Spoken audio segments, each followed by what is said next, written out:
Bye Arjun.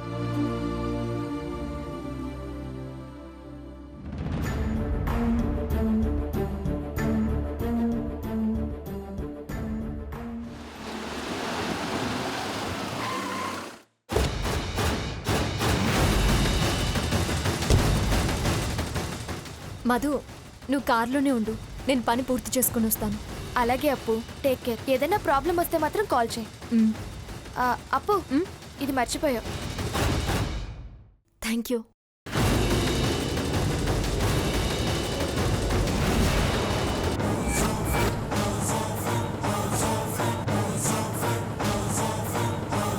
నువ్వేంటమ్మా ఇక్కడికొచ్చావు?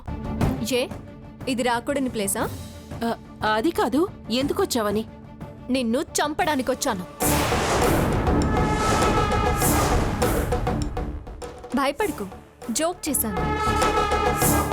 నన్ను పిచ్చిదాన్ని చేయడానికి మీ గ్యాంగ్ మొత్తం బాగా కష్టపడినట్టున్నారు. నాకేం తెలీదమ్మా. నోర్మోయ్,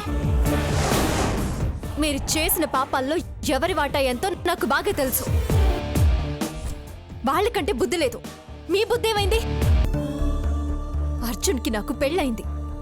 అర్జున్కి నేనంటే ప్రాణం. చందు అంటే ఆయనకి ఇష్టం లేదు. ఇదంతా తెలిసి కూడా నన్ను ఆయన్ని విడదీసి నీ కూతుర్ని ఆయనకి ఎలా కట్టబెట్టాలనుకున్నావు? కూతురు లాంటి దాన్ని నాకెందుకు అన్యాయం చేయాలనుకున్నావు? నీ కూతురు కోరితే నచ్చ చెప్పాలి గాని నన్ను ముంచేస్తావా? అయితే ఇప్పుడేంటమ్మా?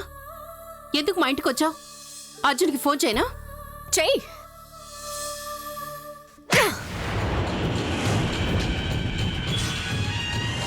మంచిగా మాట్లాడుతుంటే మంచిదాన్ని అనుకుంటున్నావా? పిచ్చిదాన్ని అని మీరేగా స్టాంప్ వేశారు. మీ పీక నొక్కినా నాపై కేసు ఉండదు, తెలుసా?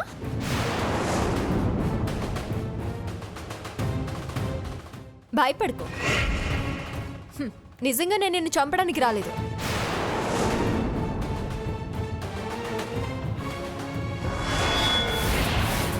ఇదేంటో తెలుసా?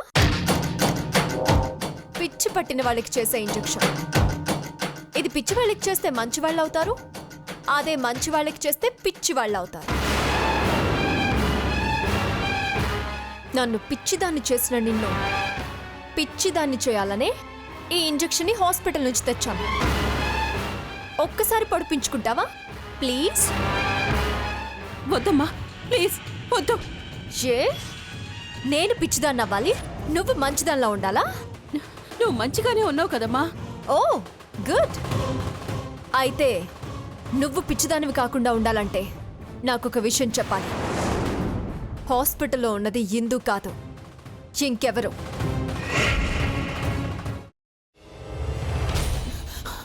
నువ్వు ఇంకేమన్నా చెప్పాలా? ఇంకేమన్నా అబద్ధం చెప్పాలనుకుంటే చెప్పేయి. నేను చూడాలనుకుంటున్నాను నన్ను మోసం చేయడానికి నువ్వు ఎంత నీచానికి దిగజారగలవు అని. ఎందుకు ఆలియా, ఎందుకు నువ్వు ఇలా చేసావు?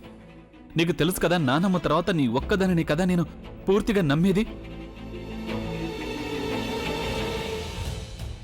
ఏమన్నావు నువ్వు?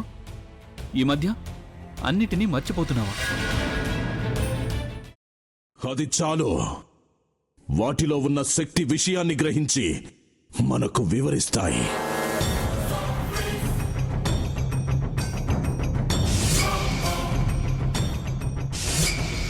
ఎవరు ఆ దండ విప్పొద్దు, గది తలుపులు తెరవద్దు.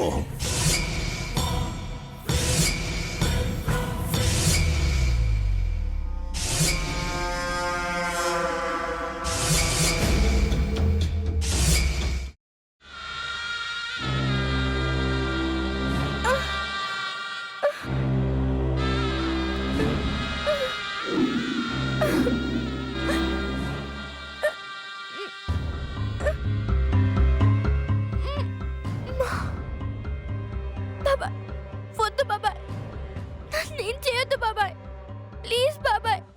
నీకు నిజం తెలిసినప్పుడే నా ఆలోచనలో నువ్వు చచ్చిపోయావు. ప్లీజ్ కొంచెం తినండి ప్లీజ్. భీమారావు గారు, మీరా? ఇగో మీరా కాదు సక్కుబాయ్. అవును, మీ పనామే లేచిపోయిందని చెప్పి కంప్లైంట్ ఇచ్చినావు కదా. రేయ్, ఆయన కంప్లైంట్ ఇచ్చింది లేచిపోయిందని కాదు, కనిపించడం లేదు అని. అట్లానా? సరే మేడం. ఇడియట్. ఆ వంట మనిషి పేరేంటన్నారు? రత్తాలు మేడం. ఏం పెద్ద మంచి, నీ వంట మంచిని కూడా మేడం అని పిలుస్తావా? రేయ్ హాఫ్ బ్రెయిన్,